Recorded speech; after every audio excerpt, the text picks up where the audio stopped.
지난주까지 소아시아의 7교회에 대한 편지를 보았고 어린 양을 따른 사람들이 다시 오실 주님을 바라보면서 이 땅에서 이기는 사람들이 되라고 하는 말씀을 듣고 그 말씀을 통해서 약속을 받았던 그리고 그걸 통해 주어지는 것들에 대해서 함께 나누어 보았습니다.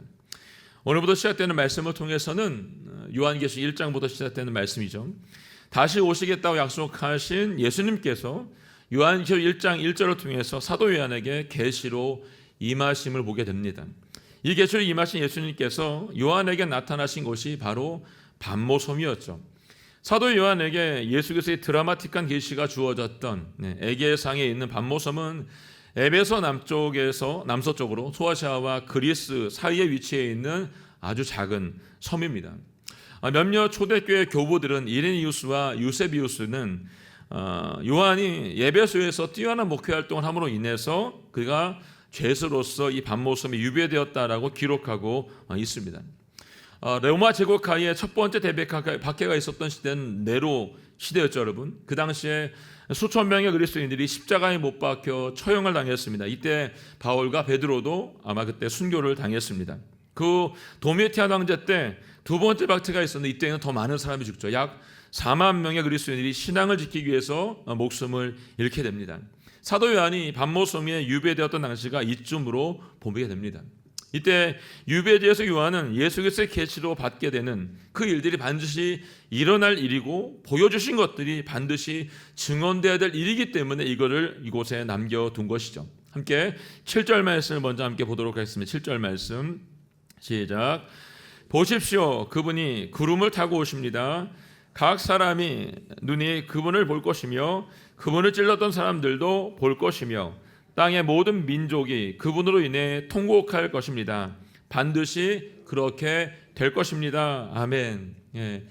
오늘 본문의 시작이 보십시오로 시작합니다. 이 보십시오에 나온 이두인데 이 독자의 시선을 끌고 또 강조하는 목적으로 사용되고 있습니다. 그리고 예수님은 반드시 분명하게 오신다라고 하는 약속으로 시작이 되고 있습니다. 이걸 읽고 듣고 있는 모든 독자에게 요한은 예수님의 이 재림의 이야기를 하고 있죠. 그분이 구름을 타고 오실 때 각 사람의 눈이 그분을 볼 것이고 그분을 찔렀던 사람들도 그분을 십자가에 못 박았던 사람들도 보게 된다는 것입니다. 이것을 본 모든 민족이 그분으로 인해 통곡할 것이지만 이 일은 반드시 우리 가운데 이루어지는 사건이라고 알려주고 있습니다. 여기서 예수님을 찔렀던 사람들은 로마의 군인과 유대인들만을 이야기하는 것이 아닙니다. 예수님을 모른다고 외면했던 사람들, 그 일은 나와 아무 상관이 없는 일이라고 무시하고 무관심했던 사람들과 예수님을 대적했던 사람들입니다. 이들뿐만 아니라 오늘 보니까 예수님께서 다시 오시는 것을 본 이 땅의 모든 민족들이 그분으로 인해서 통곡할 것이다 라고 말씀합니다. 이 말은 예수님이 다시 오시는 것을 본 사람들과 통곡한 사람들 모두가 다 구원을 받을 수가 있는 것이 아니라는 걸 얘기해 주고 있는 거죠. 구원을 받지 못한 자들도 있다는 것을 우리에게 알려주고 있는 것입니다. 이제 하나님께서 스스로 자신에 대해서 변증을 하시는데 8절 말씀에 이렇게 얘기합니다. 함께 읽어볼까요? 8절 시작. 주 하나님, 지금도 계시고 전에도 계셨고 앞으로 오실 분이신 전능자께서 말씀하십니다. 나는 알파요 오메가다. 아멘. 네, 요한계 저자인 사도 요한이 쓴 요한복음, 요한계시록 말고 요한복음을 보게 되면 자주 사용하는 형식이 있어요. 그게 뭐냐면 나는 선한 목자다입니다. 에고 에이미. 나는 어떤 존재이다. 나는 못못이다로 자신 스스로 변증하는 방식입니다. 이제 하나님이 자기 자신이 누구인지에 대해서 직접 설명하신 이유는 하나님의 선택받았던 이 백성들조차도 자신들이 믿고 있는 하나님이 누구인지 몰랐기 때문입니다. 더 정확하게 말하면 하나님에 대해서 믿음을 저버리고 잊어버렸기 때문인 것을 얘기합니다. 안타까운 것은 요한계시록 당시에 믿음의 사람들도 그들의 삶이 고난과 역경 가운데 어려움에 빠지게 되자 스스로 하나님에 대한 의심을 하고 의구심을 갖게 되자 예수님을 떠난 사람들도 있게 되는 것을 우리에게 알려줍니다. 예를 들어 믿음의 조상이었던 아브라함조차도 75세 하나님께서 하늘의 별과 같이 바다의 모래같이 많은 자손을 내게 주겠다고 말했지만 그 약속이 99세가 되도록 이루어지지 않게 되자 그도 역시 의구심을 갖고 결국 하나님 앞에 대안을 제시했던 것을 보게 됩니다. 욥도, 여러분 다윗도 발람도 의심이 생겼을 때 다른 대안들을 제시했던 것을 보게 됩니다. 오늘 본문에 주 하나님이라고 시작하는 말씀은 이 계속되는 핍박과 박해 속에서 믿음이 흔들리고 있는 성도들에게 하나님께서 친히 자신의 이름을 걸고 세 가지의 변증으로 호칭으로 불러서 얘기하고 있는 걸 보게 됩니다. 8절 말씀을 다시 한번 읽을게요. 주 하나님, 지금도 계시고 전에도 계셨고 앞으로 오실 분이신 전능자께서 말씀하십니다. 나는 알파요 오메가이다. 아멘. 첫 번째 변증은 나는 지금도 있고 전에도 있었고 앞으로 올 것이다 라는 변증입니다. 하나님의 역사는 현재와 과거와 미래의 시공간을 충만하십니다. 이 과거의 성경 속 역사하신 하나님께서는 현재에도 미래에도 동일하게 역사하신다는 말씀이죠. 이 말씀의 핵심은 지금에 있습니다. 여기 너희가 고난을 만난 지금 마치 하나님이 계시지 않는 것처럼 느껴지고 생각이 된다 할지라도 아니라는 겁니다. 주님은 지금 여기에 너희와 함께 존재하고 있다라고 말씀하세요. 히브리서 11장 8절에서 예수님께서는 어제나 오늘이나 영원토록 한결같다라고 말씀했습니다. 영원토록 한결같다. 어제나 오늘이나 지금도 한결같다는 것이죠. 우리 하나님은 언제나 영원토록 동일한 분인 것을 여러분 믿으시기 바랍니다. 여러분 새 찬송가 541장에 보게 되면 손양학 목사님께 작사하신 찬송가가 거기 있습니다. 1절부터 4절까지의 그 찬송을 보게 되면 이러세요. 꽃이 피는 봄날에만 주의 사랑이 있음인가? 열매 맺는 가을에만 주의 은혜 있음인가? 땀을 쏘는 여름에도 주의 사랑이 여전하고 추운 겨울 주릴 때도 주의 위로가 변함이 없다는 것입니다.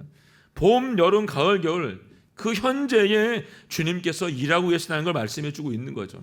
2절은 솔로몬의 보기보다 욥의 고난 더 귀하고 솔로몬의 지혜보다 욥의 인내가 아름답다. 이 세상 부귀영화, 마귀, 유혹, 손짓 하나 고생 중에 인내하면 최후 승리를 이루게 되는 것입니다.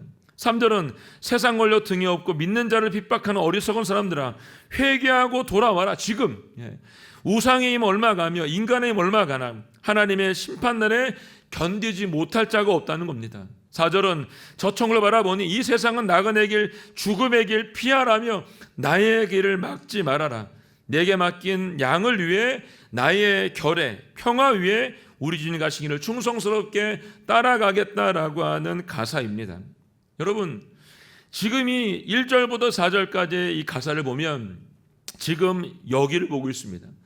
순교자의 삶을 살던 소정한 목사님이 이 찬송 가사는 지금 여기 이 믿음 우리에게 잘 보여주고 있는 거죠. 과거가 아닌 미래를 바라보며 지금 하나님께서 목사님과 이 고난 속에도 함께하고 계시다는 그 믿음이 있었기 때문에 지금 이 찬송의 가사가 고백될 수가 있었던 것입니다.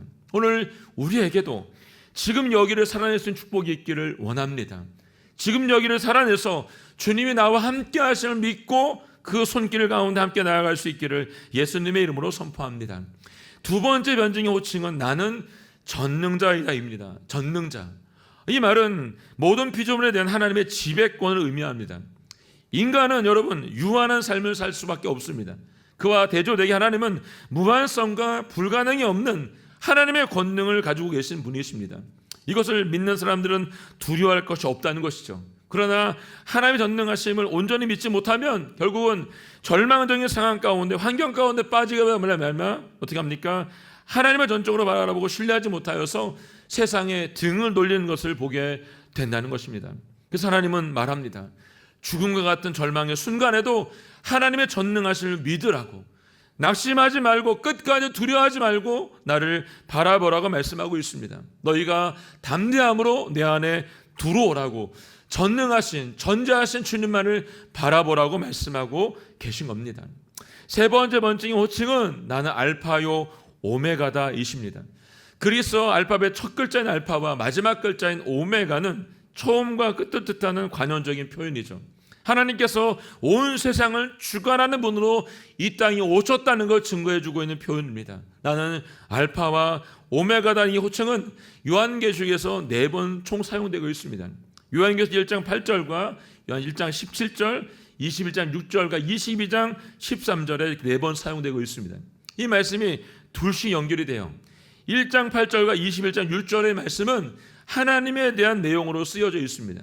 그리고 1장 17절과 20장 13절은 예수님에 대한 내용으로 쓰여지고 있는 걸 보게 됩니다. 알파와 오메가로 처음과 마지막으로 시작과 끝으로 동일한 의미를 다르게 표현해서 지금 사용하고 있는 걸 보게 됩니다. 이것은 하나님께서 역사의 시작인 동시에 마지막이 되어서 그 사이에 존재하는 모든 시대 가운데 모든 세대의 주가 되신다는 것을 분명하게 나타내주고 계신 거죠. 하나님은 창조주와 심판주로서 모든 주권을 소유하고 계신 분을, 이것을 여러분 믿으시기를 바랍니다. 그분이 여러분과 저의 하나님이십니다. 자, 2절 9절에서 사도 요한은 자신을 이렇게 소개하며 시작을 하죠. 함께 볼까요? 시작. 여러분의 형제이며 예수 안에서 환난과 나라와 인내를 함께 나누는 사람인 나 요한은 하나님의 말씀과 예수의 증언 때문에 밤모섬에 있습니다. 요한이 지금 환난과 나라와 인내 때문에, 지금 그 고난 때문에 지금 밤모섬에 갇혀 있다라고 말하고 있습니다. 통상적으로 여러분 바울과 베드로, 야고보가 썼던 서신들을 보게 되면 그들이 자신들을 소개할 때 사도나 종이라는 표현을 사용합니다. 그러니까 요한은 오늘 보니까 사도나 종으로 자신을 리더십을 권위로 소개하지 않고 있습니다. 당시 예수님의 제자들 모두가 순교하였고 요한만 남은 상황이었기 때문에 누구보다도 존경을 받고 있던 요한이었습니다. 그런데도 그는 자신을 사도나 종으로 표현하지 않습니다. 그는 자신을 단지 형제, 아델포스라고 소개하고 있습니다.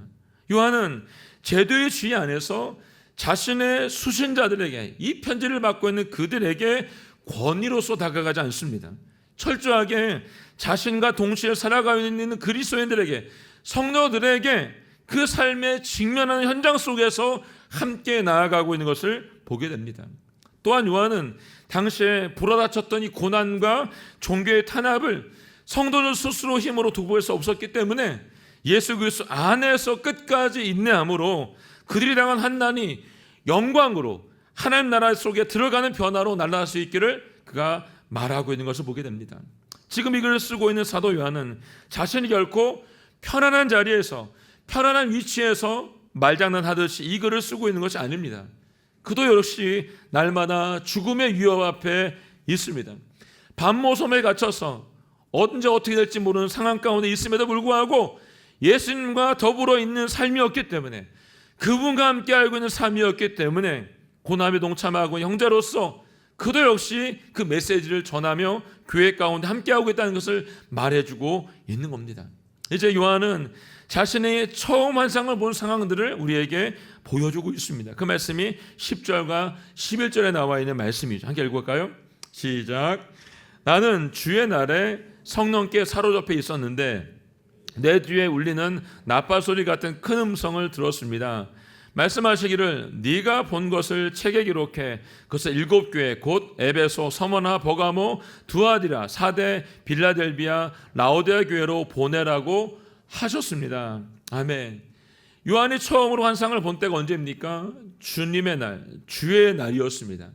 그대 성령님께 사로잡혀 있었다라고 오늘 설명합니다. 그는 나팔소리 같은 큰 음성이 들렸는데 그 음성은 요한에게 내가 보는 것을 책에 기록해서 소아시아 7교회에게 보내라는 명령의 선포였습니다. 나팔소리는 성경에서 그리스도의 재림을 알릴 때 사용되었던 단어입니다. 비록 요한이 육신의 밤모섬에 갇혀있는 신세에게 나였지만 그는 성령님께 사로잡혀서 하나님의 음성을 듣고 이 글을 쓰고 있는 겁니다. 우리는 간혹 이 땅의 삶이 고단하고 힘이 들 때면 잘못 생각하는 게 있습니다. 그것은 평안할 때 주님이 나와 동행하신다라고 하는 생각입니다. 여러분 그런가요? 그렇지 않죠, 여러분. 평안하지 않을 때도 주님은 우리와 함께 하십니다. 하나님은 우리의 상황 환경에 상관없이 언제나 우리와 동행하고 계신 분이시죠. 비록 요한이 밤모섬에 갇혀 있는 상황이었지만 그는 성령의 감동으로 소아시아 7교회의 편지를 지금 쓰고 있는 겁니다. 아주 오래전인데 모래 위의 발자국이라고 메리 스티븐이 쓴 시가 있습니다. 제가 굉장히 힘들고 어려울 때 이 사진 한 장 때문에 정말로 큰 위로를 받았던 적이 있습니다. 바로 이 사진인데 여러분, 메리 스티븐슨이 쓴 이 모래 위의 발자국이라는 시는 이렇습니다. 어느 한 사람이 밤에 꿈을 꾸었어요. 근데 그가 해변을 걷는 꿈이었습니다. 근데 하늘 저쪽에서 자신이 돌아왔던 뒷날을 돌아보게 되죠. 근데 한 장면이 지나갈 때마다 그 모래 위에 두 개의 발자국이 계속해서 지나갔다는 겁니다. 하나는 자신의 것이고 하나는 주님의 것이었어요. 근데 이제 마지막 장면이 비춰질 때 그 돌아본 발자국을 보니까 발자국이 두 쌍이 아니라 한 쌍일 때가 많이 있었다는 거예요. 그때 생각할 때 그 삶이 한 쌍일 때의 발자국이 보니까 자기가 가장 힘들고 어려웠던 시기였다는 거죠. 그 주님께 물어봐요.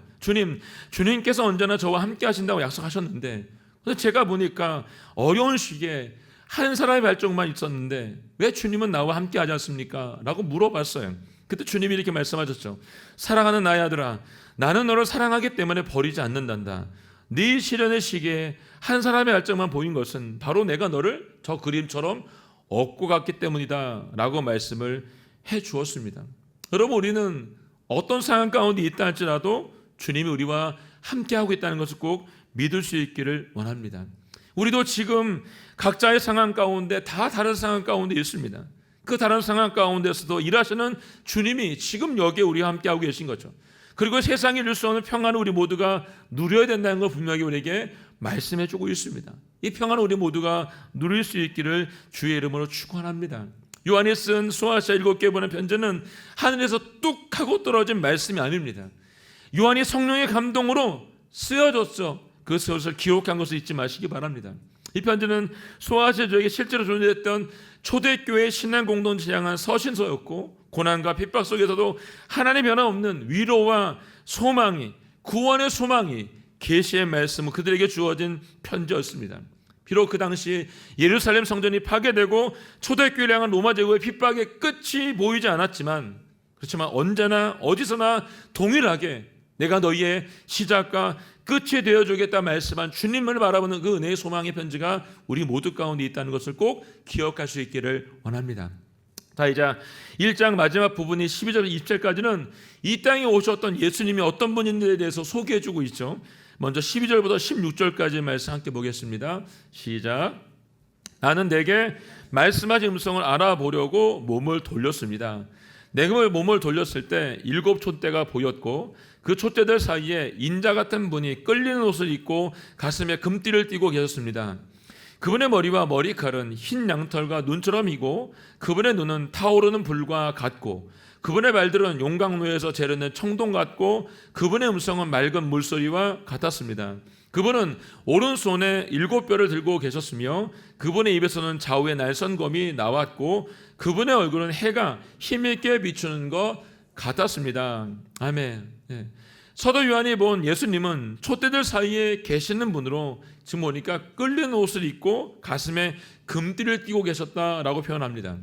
이 끌리는 옷을 입고 계셨다는 표현은 구약의 대상들이 입고 있던 옷을 표현해주고 있는 거죠. 가슴에 띠를 띠고 계셨다고 하는 것은 왕의 옷을 상징해주고 있습니다. 그러므로 예수님께서 십자가의 죽으심으로 우리의 죄를 용서해 주신 것은 하나님과 우리 사이를 다시 한번 연결해주고 대세양으로 오시는 것을 우리에게 보여주고 있는 모습입니다.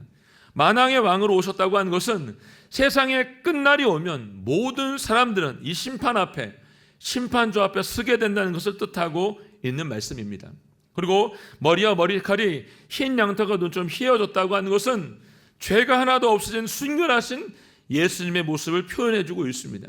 그분의 권위와 영광을 상징하고 있기 때문에 본문에서는 그리스도의 성결과 영원성, 신성을 우리에게 보여주고 있는 말씀입니다. 또 그분이 눈이 타오르는 불꽃 같다고 하신 것은 모든 것들을 꿰뚫어 보시는 전지하신 분, 전능하신 모습으로 재림하실 그 주님의 우리에게 심판대로 오신다는 것을 상징해서 보여주고 있습니다. 그분의 말들이 용광을 지르는 청동과 같다라고 말씀하신 것은 그 마지막 날이 되면 예수님께서 원수들인 사탄을 짓밟아 버릴 것이라고 뜻하고 있는 것이죠.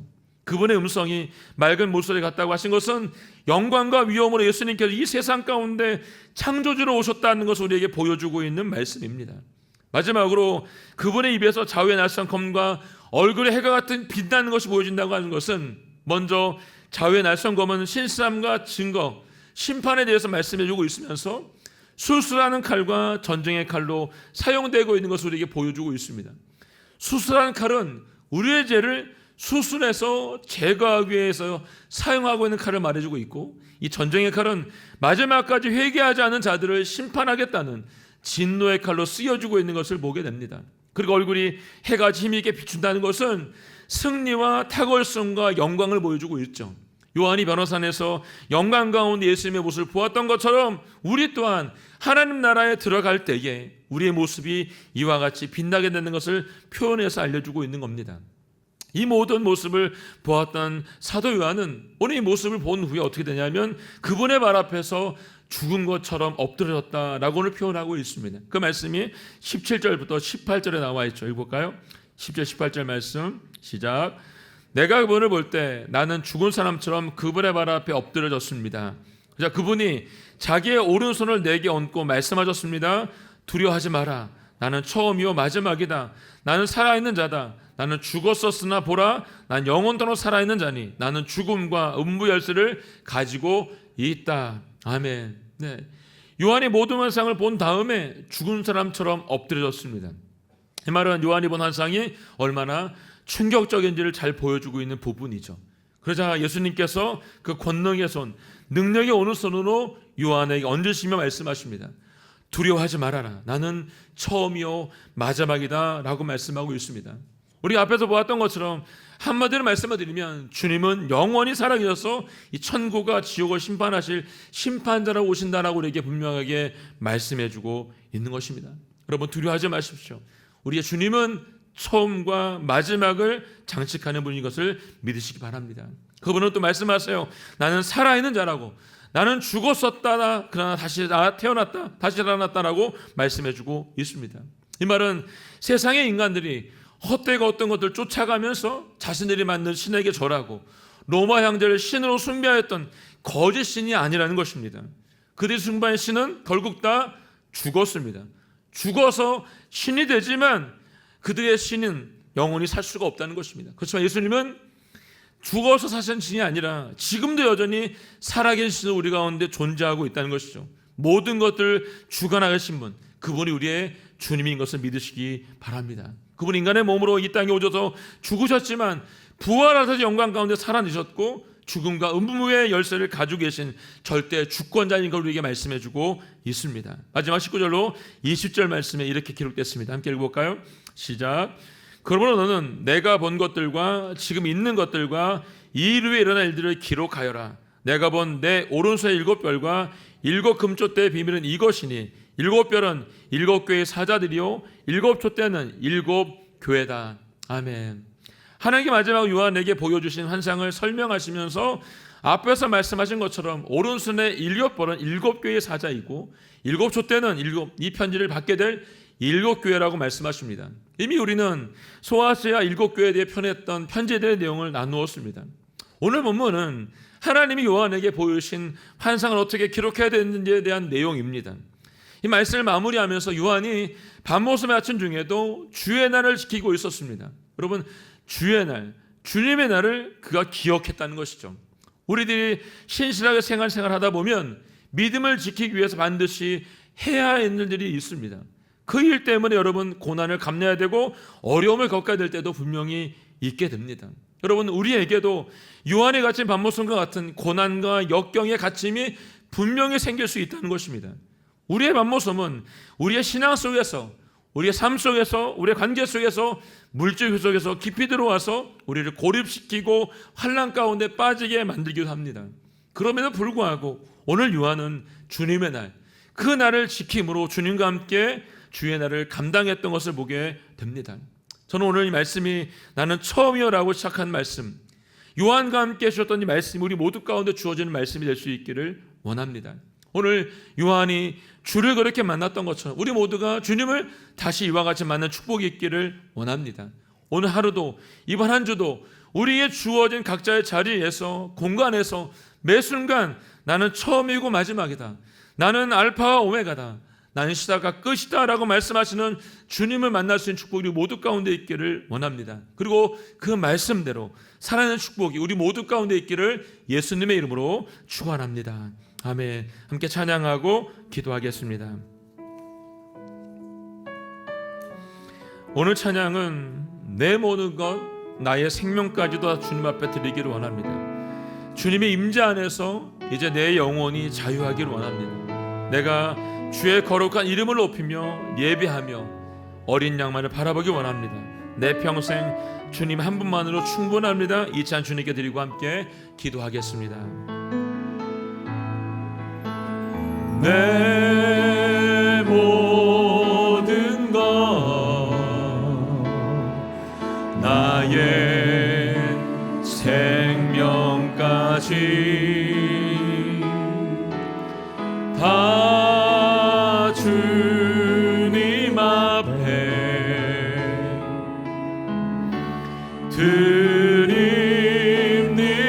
드립니다.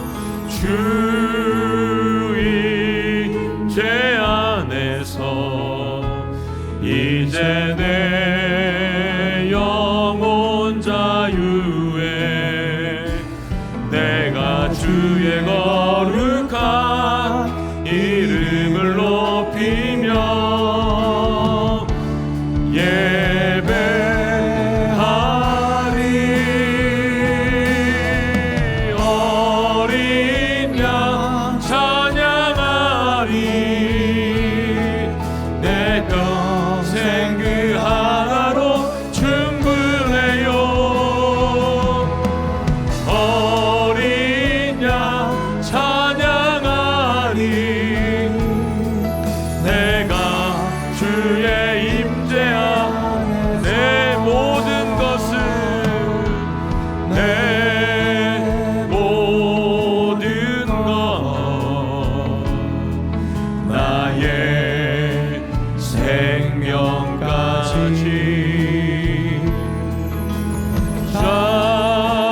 주님 앞에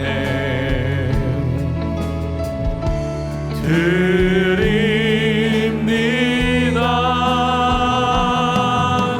주 임재 안에서 이제 내 영혼 자유에 내가 주의 거룩한 이름을 높이며